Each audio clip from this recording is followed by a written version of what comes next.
खबर आई कि जी एक तो नवाज शरीफ साहब जो हैं वो जाना चाहते हैं, जिसको हमने डिस्कस किया था प्रोग्राम में। फिर कामरान शाह साहब के शो में राना सरोला साहब ने उसकी तरदीद कर दी। फिर उसके बाद इरफान सिद्दीकी साहब भी जो है वो कह रहे हैं। तो इसमें क्या बात हो गई? इसमें किसी का क्या नुकसान हो गया? ये कोई एंटी स्टेट कार्रवाई हो गई? अच्छा, अगर ये खबर दे दी कि नवाज शरीफ साहब जेल जाना चाहते हैं, तो इसमें क्या बात है सर? अगर तो खबर कहीं का गलत हो गई, आप उसकी तरदीद कर दें। अच्छा, इसमें क्या नुकसान पहुंच गया किसी को? अच्छा, नाकाबिल तलाफी नुकसान हो गया, फिर ये किसी की इज्जत खराब हो गई।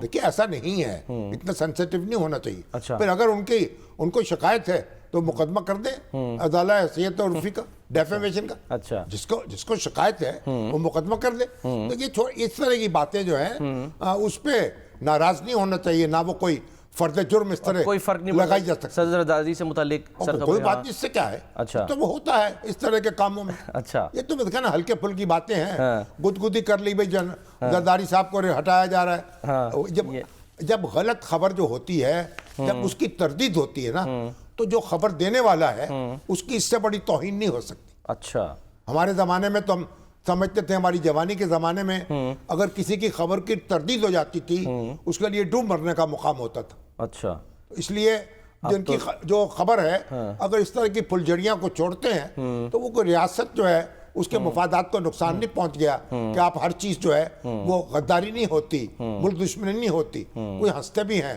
कोई मुस्कुराते भी हैं। अब नवाज शरीफ साहब खबर आई कि जी वो जेल जा सकते हैं, जी हाँ, जा सकते हैं, चलिए अच्छा, अच्छी बात है, इसमें कुछ भी बात क्या। अब वो अलीमा होना तो ये चाहिए था ना कि पीटीआई के लोग जो हैं वो कहते जनाब सार आंखों पर, अगर आएंगे तो जो हमारे घर पे आएगा हम उसकी इज्जत करेंगे। वो तो क्या कह अलीमा बाजी क्या कहने लगी? उनकी तो अपने घर में इज्जत नहीं है, अपने घर में कोई नहीं सुनता, हमें क्या सुनाएंगे? सुनाए सर, जरा हम सुना दें उनकी ज़बानी आज जो है वो क्या फरमाया है अलीमा खान साहब ने। और भी बहुत कुछ उन्होंने बातें की, दिखाइए जी। पता नहीं, ये तो उन्होंने प्लान बनाना है, ये पार्टी के पास प्लान है, उन्होंने प्लान बनाया हुआ है और वो खुद अपने वक्त पे बताएंगे। अलीमा साहिबा, वो प्लान क्या आपसे शेयर किया गया है, और अगर शेयर किया गया तो क्या आप मुतमईन है उस प्लान से? जी जी, शरीफ साहब इमरान खान साहब से मुलाकात करना चाहते हैं, ये खबरें चलाई गई थी। ये देखें जब तहरीक की अनाउंसमेंट होती है तो ये बातें शुरू हो जाती हैं। मैंने तो यही कहा था कि नवाज शरीफ साहब को तो घर वाले भी नहीं पूछ रहे, तो इमरान खान से वो मिलके क्या करें? इमरान खान तो जेल में बंद है, शायद आपको पता नहीं है। खुद लीड करूंगा, ये तो लीड ही कर रहे हैं, उन्होंने अनाउंस तो कर दिया। और आप क्या चाहते हैं इमरान खान से?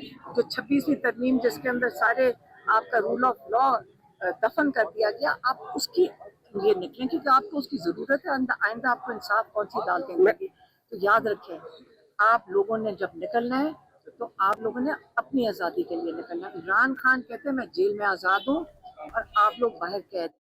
अब अगर वो जा भी रहे होंगे सर, तो ये सुन के तो फिर क्या जाए? नहीं आप देखिए, तो अकल नाम की चीज भी होती है ना। कोई अगर कोई किसी के घर आई, खबर आ रही कि अब घर आएगा मेरे मिलने के लिए या जेल जाएगा, घर जाना ही है ना, सही, घर से ज्यादा है, तो कहें जनाब चश्मे में रोशन, दिले में शाद, बिस्मिल्लाह, जो हमारे घर पे आएगा हम उसका खैर मकदम करेंगे।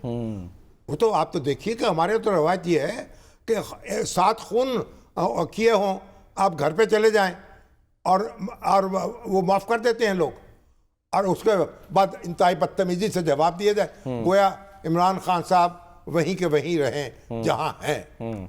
ये भी देखे ना, निकलना नहीं चाहते फिर, नहीं मतलब नहीं निकालना नहीं चाहते, मतलब एक हमाकत जो है उसकी भी हद है। ये हमारे कल्चर के खिलाफ बात है। इनको तो पीटीआई को कहना चाहिए था जनाब, हम जो हमारे पास आएगा हम आंखें बचाएंगे। सही है।